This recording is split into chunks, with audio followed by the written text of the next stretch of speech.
Good morning po ma'am. Ako po si Julian Dermahay, student nurse from Naga College Foundation. So, nandito po ako para i-check po ang temperature ninyo sa different routes or sa different site po. Para po malaman po natin yung accurate findings po ng temperature po. Simulan na po natin. Nalagay ko lang po itong materials dito sa gilid. Pwede po bang pa-check ng band ninyo? Okay po. Kung hindi naman po ba kayo kumain kanina ng mainit or malamig or uminom po kayo? Okay po. Hindi naman po. Sige po ma'am. Umpisa naman po natin sa temperature.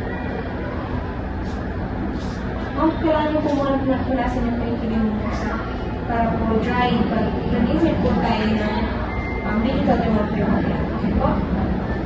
Good po ma'am. So, umpisahan po natin sa temperature po sa axillary or sa kilikili niyo po. Gagamit po ako ng digital thermometer po sa pag-measure po ng temperature niyo po. So, bilisan ko po muna.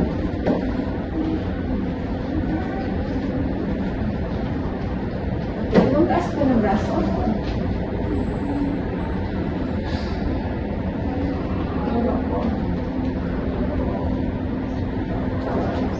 Wait lang po natin, ma'am.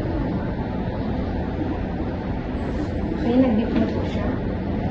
Taas lang po ng braso. Ang temperature niyo po is 36.5. Ang normal naman po kasi ang normal average po ng temperature as sa axillary is 36.5 to 37.5. Okay po, ang next route naman po is sa tenga niyo po or sa tympanic niyo po. Gagamit po ako nito para safe po kayo. So, lingon po kayo, ma'am.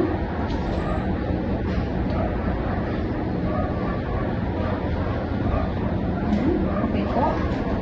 Yung measurement po ng temperature niyo, ma'am, is 37.2. Pasok pa rin po siya sa normal average kasi ang normal average po is 36.4 to 37.6. So, next po, ma'am, is sa temporal niyo po, sa noo niyo po. Gagamit naman po ng thermogun. 36.6 po, normal pa rin po. Okay na po, tapos po tayo sa lahat na readings po.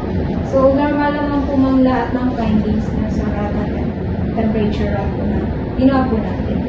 So, ang pinaka-accurate po is yung kanina po sa axillary, ma'am, normal naman po. So, tanong ko lang po kung okay lang po ba kayo? Nararamdaman po kayo ng discomfort? Okay na po. Okay na po.